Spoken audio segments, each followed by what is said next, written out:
I will kind of pop back and forth just to kind of check the framing over and over. Yeah, that's again. fine. So, remind me how we spell and say your first and last name. Kevin, Kevin, Hunt, Hunt. What's your title? Owner, inspector of Inspect Maine, LLC. Gotcha. How long have you been doing this? This will be my 6th year in operation. Gotcha. So we've been fortunate enough. It's been busy. We made it through the pandemic.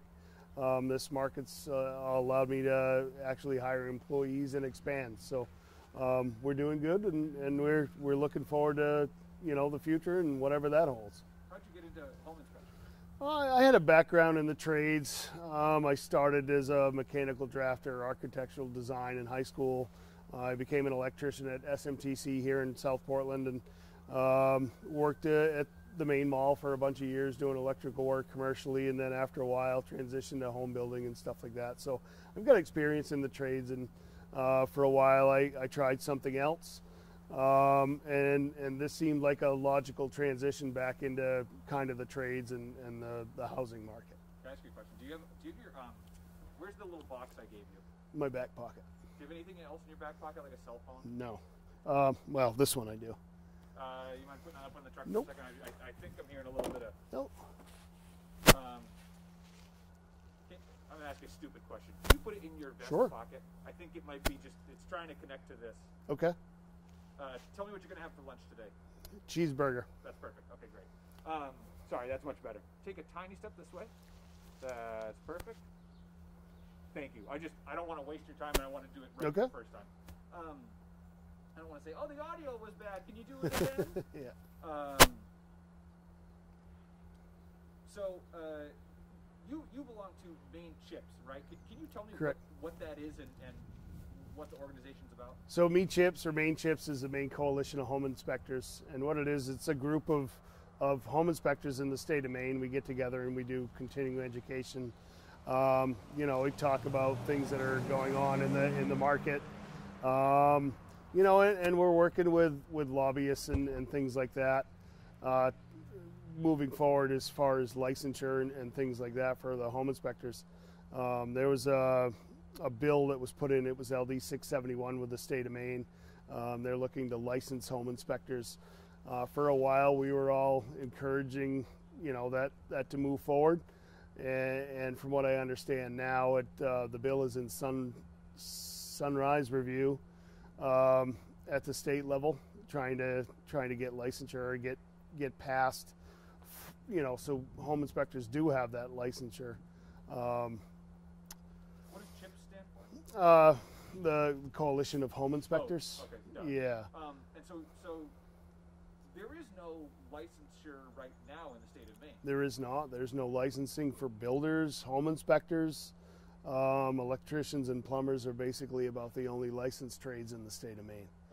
Okay. So anybody with a business card can become a home inspector or a builder tomorrow. It's that easy.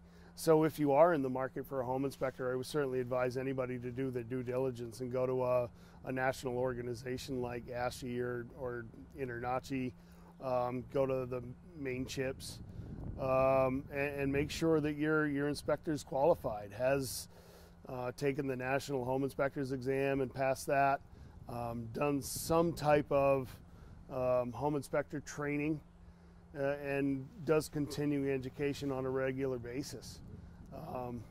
Make sure they've been in the trades for a while, look at reviews, talk to other agents. This market does a pretty good job of weeding out bad inspectors, let's say. Somebody comes in, doesn't do a good job, realtors aren't going to use them, they're not going to refer them out. But you still need to do your due diligence. Having your uncle the plumber isn't always the best thing when you're coming up against mold in an attic. So, you're spending a lot of money on a house, make sure you get a professional to cover your back. I think the cost of a home inspection versus the price of a house is, 1/120th of the cost of the home. You're saving yourself so much money by having an inspection. Even if you don't find anything wrong with the house, it's cheap peace of mind. There's a lot to kind of cover in what we've just talked about. So if you don't mind, I'm going to kind of go back and we'll cover them in little chunks. you said, you know, tomorrow anybody can become a home inspector. Mm-hmm. I'm sensing that concerns you. Absolutely. It cuts into my business. So if I've got, you know, a pandemic that has 27 people, or, you know, a whole state sitting home, and I've got 40 guys taking an online inspection course and printing business cards, my market just got flooded with, you know, potential competition that doesn't know what they're doing. It also leaves a pile of consumers that aren't going to end up with a good product. You know, they're going to hire somebody for a home inspection that doesn't know what they're doing, and in the end, it could cost them a lot of money. So we want to make sure that anybody that does hire us or hires anybody with Maine Chips or any other national organization is that they get what they pay for, a good home inspection, you know, thorough to the, at minimum, you know, ASHI standards or Maine Chip standards. Why is it so important to have a good home inspection when you're buying a house? Most of it's life and safety items. You know, what we find a lot is electrical defects, things like that, fire hazards, smoke detectors that are out of date, no carbon monoxide detectors. Mold has become a big thing in our environment now. Probably a majority of the newer homes that we see are riddled with mold. And many people with asthma or, you know, even with breathing problems from COVID, whatever it is, they're much more susceptible to that. So it's going a little more in depth than, you know, just a couple of the outlets and a couple of the windows working, off you go, you know. So we're here to make sure that the home they're buying isn't going to hurt them, for one. Same with radon. I mean, radon is a big one. A lot of people don't understand, you know, what it is, where it comes from, or how it even affects us. Radon's probably the second leading cause of lung cancer in the country right now. I had a woman the other day that told me it wasn't an issue in her apartment because she had smoke detectors that detected the level of radon. That's not a real thing, you know. So we hear all kinds of different things from different people. We just want to make sure they're informed. In addition to the life and safety aspect, there's a lot for the consumer potentially, right? I mean, when somebody's buying a home, the hope is you're getting a home that's in good shape, right? And the home inspection helps you know what's Correct. in good shape and Correct. what's not, right? I mean, what's the potential not liability, but what's the risk for a consumer if they get a shoddy home inspection? Well, one of the risks, especially right now, is in this current real estate market, is people are doing just about anything they can to ensure that their contract is accepted when they're buying a home. So a lot of people are waiving inspections. So they're buying a home right now, usually at over asking price. So they're spending extra right off the bat. They're waiving inspections to do so. And then they're getting a home that they have no idea what's going on. So 3 months into home ownership, they may have a failed septic tank, or system that could cost them upwards of $20,000, $30,000. They could have a $10,000 to $15,000 mold issue in the attic they're unaware of. There could be, you know, electrical issues, all kinds of things that are just going to pop up and end up, you know, just bleeding them financially. A lot of what we do is to point out, you know, systems that maybe aren't failing today, but that may in the future, how to budget for those things, you know, basically upcoming burdens that they may face or should budget for. Things that if taken care of today would potentially save them.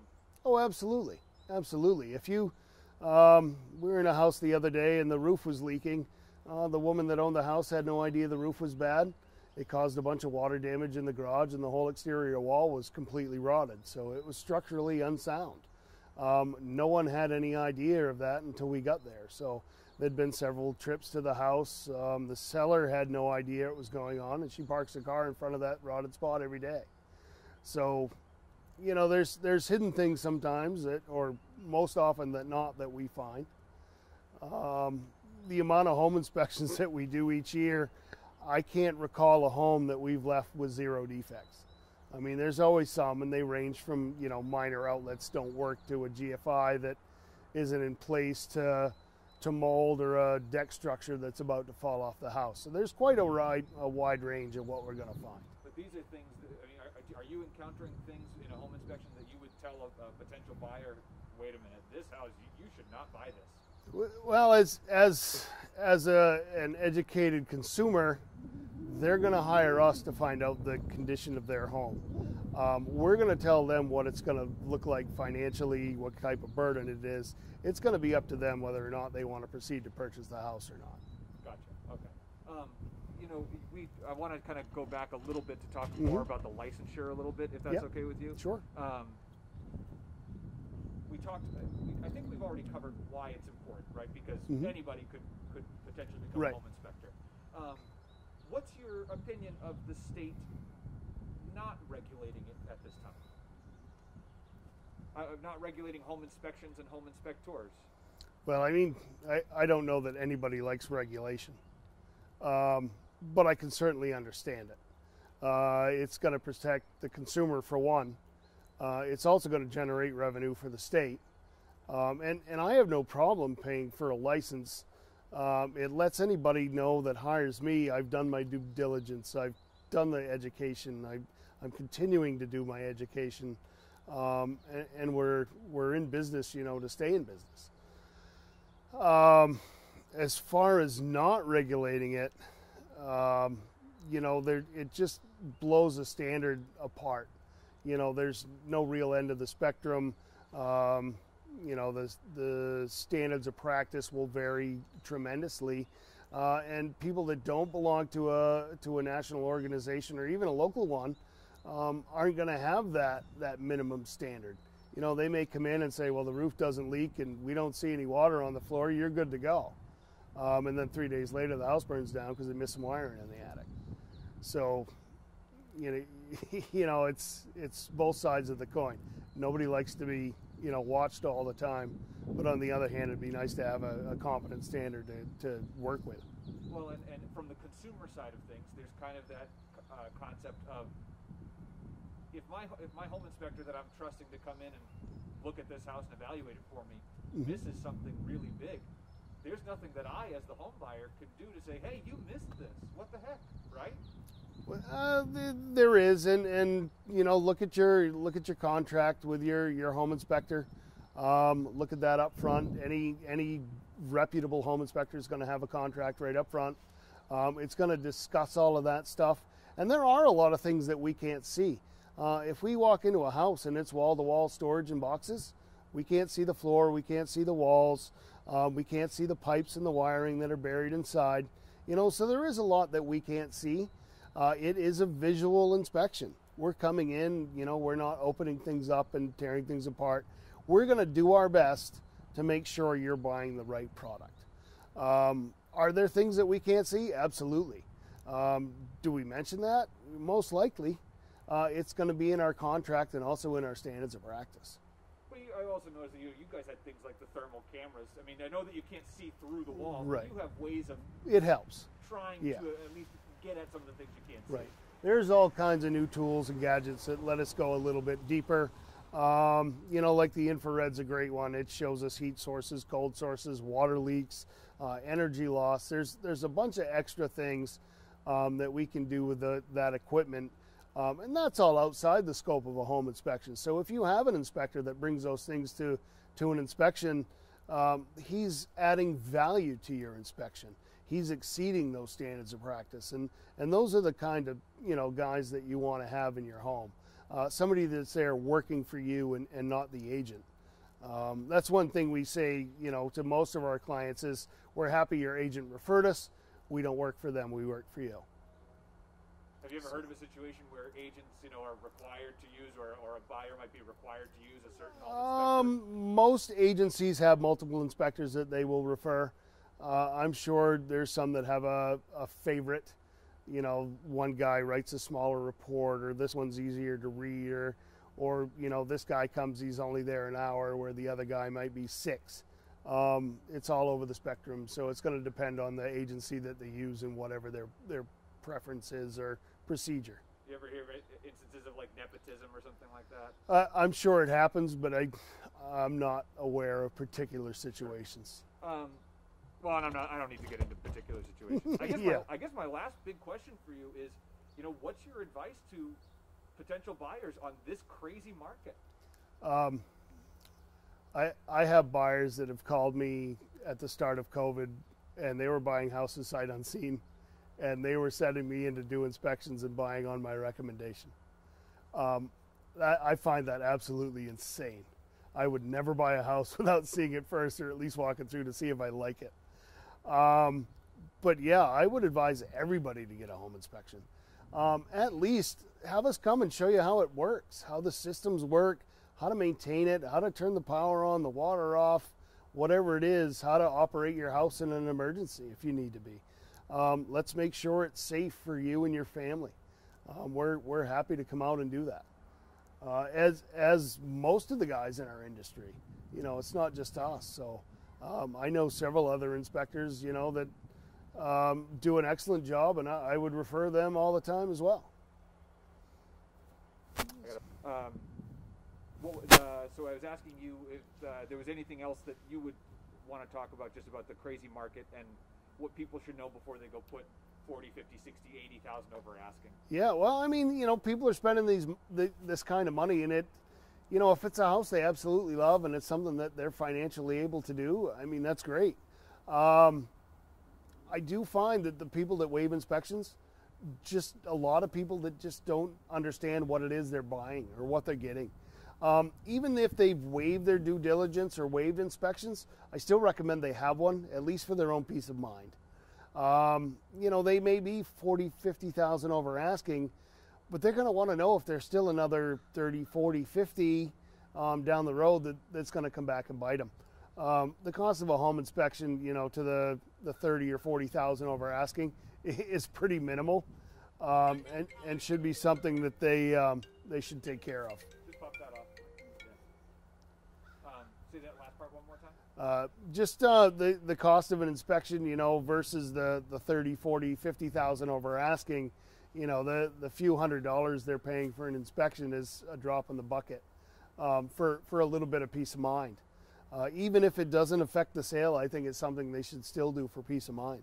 How much is a home inspection, like one you might do? It varies for square footage of a house or a commercial property, but on average you're in between, you know, $400 to $500 based on the size of the home, and then radon and water costs and things like that add up. So with septic, typical all-around inspections, about $1,000. But $1,000 now could save you potentially 30 or 50 in the long run. Absolutely, absolutely. No one wants to find a spoiled leach field or failed leach field as it backs up into your home at 3 a.m. on a Sunday morning. You know, if we could find those things out in advance before you drop 50,000 over asking, that's always a benefit to everyone. Is it surprising how many people are waiving inspection right now? It does, but I understand why they're doing it. It's a house they want. It's something they've been ready for. Interest rates are great right now, and they're doing everything they can just to get into a house. Most of the transactions are going multiple offers, and they're in, you know, a pretty steep bidding war with 10 or more other people that are trying to buy the same house. So I know why they're doing it. I just wish they were more informed about, you know, the process. So what's your advice to a consumer who finds themselves in this market right now, a situation that I'm sure these people faced, something that my wife and I faced at one point? Yeah. Do I waive the inspection to make myself a more competitive buyer, or do I say, you know what, maybe we move on to a different house so I know that what I'm getting or what I'm going to put this competitive bid on is something I've had somebody come and check, and they're not going to exclude my because I want some due diligence done. Right. Yeah, the best advice I could give any buyer is to be informed. Make sure you have an agent that's working for you and not just the sale. Make sure they're giving you good information. If you're a first-time home buyer, you don't know what to ask, so you're referring on everybody else to tell you what to do. Whether it's a family member who's bought a house, a brother and sister, a cousin or an uncle that's a builder, whatever it is, you're going to get any advice you can moving forward. Make sure that the people that you have helping you in that transaction have been doing it a while, or know what they're talking about, and are giving you the right information. This is a strange question, so pardon me, and this is going to really show my lack of knowledge about home buying. Mm-hmm. would a home inspector, even for a fee, ever consider going to a showing with buyers just to kind of take a surface look around? They would. So we can do walkthroughs and things like that and just do a potential. So, you know, we can spot sometimes some bigger, you know, small items. Most inspectors will probably not want to do that based on their contract. They'll find their E&O insurance may not be viable unless they issue a written report. So there should be some kind of contract or something along the lines for a walkthrough. But certainly, you know, in lieu of no inspections, having some other set of eyes on a home that's trained to look at things like bad sills, water leaks, loose toilets, gives you a little peace of mind before you go waiving due diligence. And that's happened, I hear that is happening more and more in this market. Kevin, you've been really generous with your time, and Mike, yours as well. Is there anything that I didn't ask you that you want to add? Is there something I left out that you feel like, boy, somebody who's watching this story needs to know this, and he did not ask me about it? No. The biggest thing I could just recommend to anybody out buying a new home right now is just do your research, do your due diligence, become informed. You know, spend some time on the internet, read the horror stories. If you are hiring an inspector or an agent, talk to more than one. Find out what their qualifications are. See what they're willing to do for you. You know, moving forward down the road, or is they just going to show up and leave and that's it? I think that's it. Sorry, I have one last question, just because Sure. I want to make sure I want to hammer on the regulation part of things. Is there any telltale sign for somebody that is an experienced and trustworthy home inspector versus somebody who's not? Maybe super cheap prices, or is there a certification like I think through NACHI that you mentioned? Right. Yeah. So I'm a member of the American Society of Home Inspectors, or ASHI, and I'm a certified inspector. To be a certified inspector, you have to meet a continuing education requirement, initial education requirement, and I have to have performed 250 paid inspections. So that means I've been out in the field, I'm doing this every day, I'm working with homeowners, I built that referral with agents, you know, they like or know what I'm doing, and they know I'm thorough. They know I'm providing a good product or service for their client, which is also, you know, my client or any other inspectors. So make sure they've done that due diligence. You know, simple questions like, have you passed the National Home Inspection Exam? It's not a requirement in Maine yet until this LD 671 passes, if it does.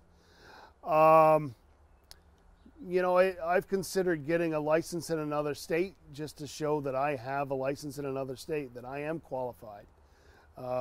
New Hampshire has a pretty simple process to do that, and probably something I'll do moving forward. Even if the current bill in the Senate or Congress doesn't, or the House, I should say, doesn't get passed. So, yeah, just make sure whoever you're buying is doing the right thing, and the cheapest price isn't always the best either. If I was a new inspector, or when I was first starting out, my price was a little lower. I wanted the work. I was the guy everybody went to. But I found out that, you know, after a while I raised my prices, I was actually busier. Okay. So we might not want to put that in there. No, that's fine. That's fine. The only other thing I realized that we talked about in there that I didn't ask you on camera was about the actual bill. What's your opinion of the bill as it stands right now? My personal opinion is I've got to wait to see where it is currently.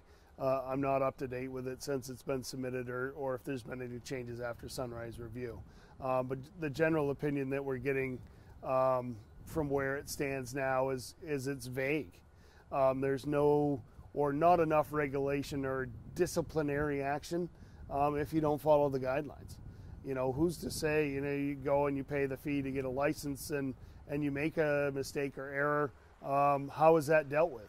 You know, what type of committee is in place to ensure it doesn't happen again? What's there to protect the homeowner? Things like that. So very vague at this time, and you know, I need to do my own due diligence to follow up and see where we're at. I do too.